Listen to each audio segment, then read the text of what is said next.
बिस्मिल्लाहिर्रहमानिर्रहीम।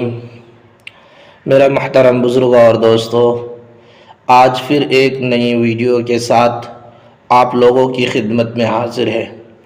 मेरे दोस्तों, आज का वीडियो हमारे किशनगंज के डॉक्टर जावेद साहब का है, जो इस बार डॉक्टर जावेद साहब लोकसभा में जो भाषण दिए हैं तारीफ़ के लायक है, क्योंकि वो जब एमएलए थे पटना विधानसभा में बहुत कम ही उनका भाषण नज़र आते थे, बहुत कम ही उनका बयान या किशनगंज के क्षेत्र के मुद्दे को लेकर बहुत कम ही बात किया करते थे।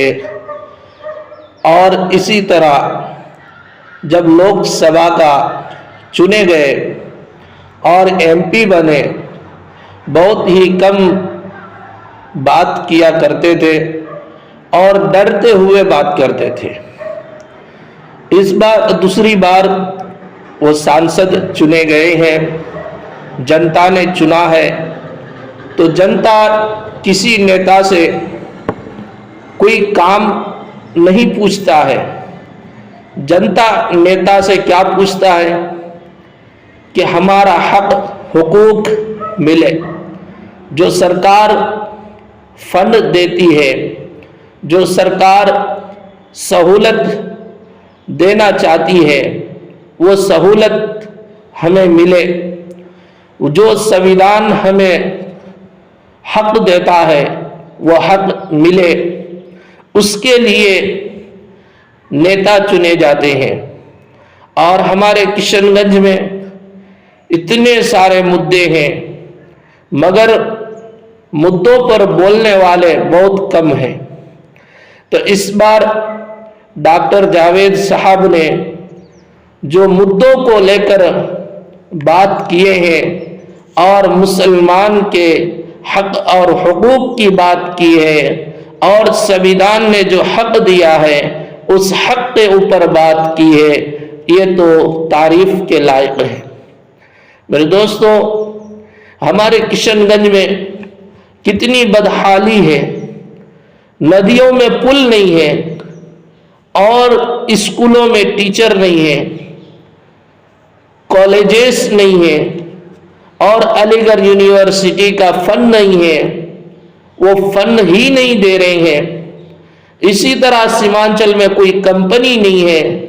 सीमांचल के हर एक घर से, हर एक खानदान से, कोई दिल्ली में, कोई बम्बई में, कोई हैदराबाद में, कोई बेंगलोर में काम करने के लिए जा रही हैं, पेट पालने के लिए जा रही हैं। मेरे दोस्तों, क्यों किशनगंज में नेता नहीं है, सीमांचल में नेता नहीं है, क्या बिहार में नेता नहीं है? इन लोगों को फंड मिलता है, बिहार में क्यों कंपनी नहीं है? बिहार के आदमी बिहार में रहकर क्यों काम नहीं कर सकता है? क्योंकि वहां काम नहीं है। तो इस बार डॉक्टर जावेद साहब ने जो बातें बोले हैं, जो मुद्दे उठाए हैं, बरहक है और सही है कि नमाज पढ़ने से रोका जाता है। कोई भूल से नमाज अगर रोड में पढ़ ले तो उसको लात मारी जा रही है, ये सही है और बरहक है। तो जो चुने जाते हैं ना इंसाफी पे बोले, और जहां भी ना इंसाफी होता है, जहां भी ज्यादती होती है, उसके ऊपर खुला होकर बगैर डरे हुए बात करे, इसीलिए चुना जाता है। तो इस बार डॉक्टर जावेद साहब ने अच्छाई मुद्दों को उठाया है और उम्मीद करते हैं कि आगे भी इसी तरह मुद्दों को लेकर मुखर रहे और बात करे बगैर डरे, बगैर घबराए, और संविधान ने जो हक दिया है उसको लेकर छीनने की कोशिश करे, उसको लेने की कोशिश करे। मेरे दोस्तों, देखिए ये वीडियो को, डॉक्टर जावेद साहब के वीडियो को देखिए और सुनिए। इस बार संसद में जो भाषण दिए हैं। देखिए ये वीडियो को।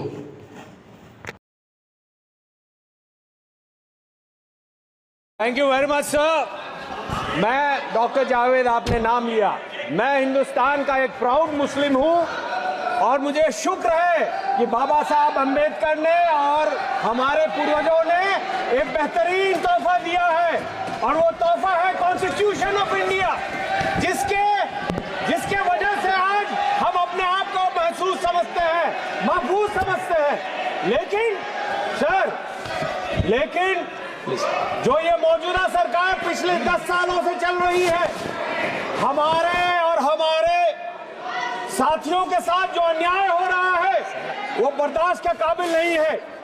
आज हमसे डिस्क्रिमिनेट किया जा रहा है, हमारे लोगों को पब्लिकली अब्यूज किया जा रहा है, हमारे साथ लिंचिंग की जा रही है, मारा जा रहा है, हमारे बुजुर्गों को दाढ़ी से नोचा जा रहा है, हमारे लोगों को नमाज पढ़ते हुए लात मारी जा रही है, हमारी जमीनों को छीनी जा रही है, हमारी दरगाहों पे कब्जा की जा रही है, हमारे बच्चों से एक ऐसा शब्द बुलवाना चाहते हैं जो नहीं बोलते और नहीं बोलने के कारण उस पर अत्याचार होता है। ये आज का हिंदुस्तान है इनके सामने, इनके चलाते हुए, जिसका हम विरोध करते हैं। और सर वही नहीं, पिछले कुछ दिनों में 686 स्पीचेस हुए। आपको जान के ताजुब होगा सर। किसको लात मारा आप बताए, तथ्य दीजिए, किसको कहा लात मारा, तथ्य दीजिए। हम देंगे कहा लात मारा। सर नमाज पढ़ते वक्त दुनिया ने देखा, ताजुब है आप छुप गए देखने के लिए। सर 686 हेट क्राइम्स हुए हैं पिछले वारदात, लेकिन उनमें से हेट मॉन्गर्स के खिलाफ कुछ भी नहीं किया इस मौजूदा सरकार ने। और किसके खिलाफ कर रहे हैं कार्रवाई? उनके खिलाफ जो विसल ब्लोअर हैं, उनके खिलाफ जो न्यूज देते हैं, सोशल मीडिया कहता है। मीडिया तो बिका हुआ हम सब जानते हैं, इन्हीं के कंट्रोल में है। लेकिन और वही नहीं, हमारे ट्राइबल्स के खिलाफ उनकी जमीनें, उनकी फॉरेस्ट छीनी जा रही हैं। 10,000 से ज्यादा केसेस दिए गए हैं उनके। सर हमारे 2011 के सेंसस 2011 के सेंसस के हिसाब से 12.2% मुसलमानों की आबादी है। और आपको जान के ताजुब होगा कि 54 मिनिस्ट्रीज में 11,131 ऑफिसर्स में मुसलमान सिर्फ 171 है, जिसका परसेंट 1.6 है। यहाँ हमको जो हमारे हिसाब से मिलना चाहिए वो नहीं मिलता। लेकिन अगर जेलों में आप तादाद देखेंगे तो मुसलमानों की तादाद 31 है, उसमें ज्यादातर इंडर ट्रायल है जिनको जबरदस्ती भरा गया है। हमारे स्टूडेंट्स को, हमारे एक्टिविस्ट को इनको निकालना होगा। पिछले 10 सालों में हमने देखा, पहले राइट्स हुआ करते थे, ये अब राइट्स मैन्युफैक्चर करते हैं, लोग बुला के भेजते हैं। और अब संभल में हमने देखा, जब लोग नहीं मिल रहे तो प्रशासन ने गोली चलवाई। हम ये बर्दाश्त नहीं करेंगे। हम ये नहीं जानते कि ये कब समझेंगे कि संविधान सबके लिए है। ये संविधान हम सबके लिए बराबर है। सबसे अफसोस की बात है कि आर्टिकल 26, आर्टिकल 15 में हमें अपने जगहों का हमें इजाजत दे देता है, हमें अपने जो इदारे हैं उसको चलाने का इजाजत देता है। लेकिन ये वक्फ अमेंडमेंट बिल लाके ये चाहते हैं कि बैकडोर से हमारी जमीनें छीन लें। हमारी जो प्रॉपर्टीज हैं, जो हमारे पूर्वजों ने दान किया, गरीबों के लिए, मिस्किनों के लिए, बेवाओं के लिए, जरूरतमंदों के लिए, उसको वो छीनना चाहते हैं। और इनकी एजेंसीज बोलती है कि हम जहाँ चाहेंगे उसको वक्त मिल देंगे। आप जानते हैं सर, और मीटिंग अभी जेपीसी चल रहा है, आपको जान के ताजुब होगा कि यहाँ पे नॉन स्टेक होल्डर्स को बुलाया जा रहा है। क्यों बुलाया जा रहा है उनको? क्या योगदान है उनका? सर यही नहीं, सबसे अफसोस की बात यह होती है जब आदरणीय प्रधानमंत्री जी कहते हैं सबका साथ, सबका विकास और सबका प्रयास। किशनगंज सर सबसे डिप्राइव्ड एरिया है हिंदुस्तान का। हिंदुस्तान की जीडीपी $2600 है और 5% लोगों का अगर इनकम हटा देंगे तो हमारी जीडीपी है 1100 per capita, sorry $1100, which is lower than the sub Saharan desert countries. और वहां पे बिहार का लाया जाए तो $750 है। तो आप अंदाजा लगाइए, और उसमें भी सबसे पिछड़ा इलाका है जो किशनगंज और सीमांचल है। पिछले 12 साल से मैं गुहार लगा रहा हूं। आदरणीय मंत्री एजुकेशन जी, होम मिनिस्टर अमित शाह जी के पीछे बैठे हैं, पूछिए उनसे कितना दर्जनों बार हमने गुहार लगाई। जो यूपीए सरकार ने, मनमोहन सिंह जी ने, सोनिया गांधी जी ने तोहफा दिया, आप उसमें अभी तक क्यों फंड नहीं दे रहे? धन्यवाद जी। क्यों कहते हैं कि हमारा अभिजीत गंगोपाध्याय जी, आप चाहते हैं कि सिर्फ हम मजदूरी करें? सदस्य अभिजीत गंगोपाध्याय जी, चाहते हैं कि हमें तालीम मिले? आप समाप्त कीजिए। क्या आप नहीं चाहते हैं कि हिंदुस्तान के ग्रोथ में हमारा? अभिजीत गंगोपाध्याय जी।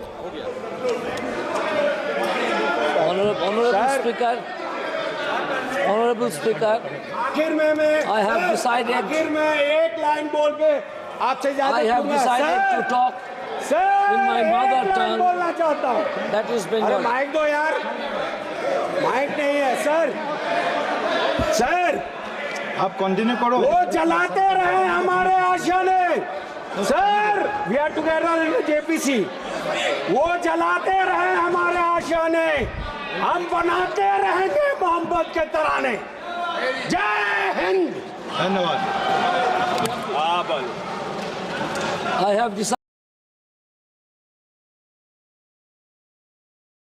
Thank you very much sir. ये वीडियो आपको कैसा लगे, ये जानकारी आपको कैसा लगे? अगर जानकारी अच्छा लगे, पसंद आए तो वीडियो को लाइक कीजिए और शेयर कीजिए, और इस चैनल को भी सब्सक्राइब कीजिए। और दुआ करते हैं कि अल्लाह ताला सबको खुश रखे, आबाद रखे। अस्सलामु अलैकुम व रहमतुल्लाहि व बरकातहू।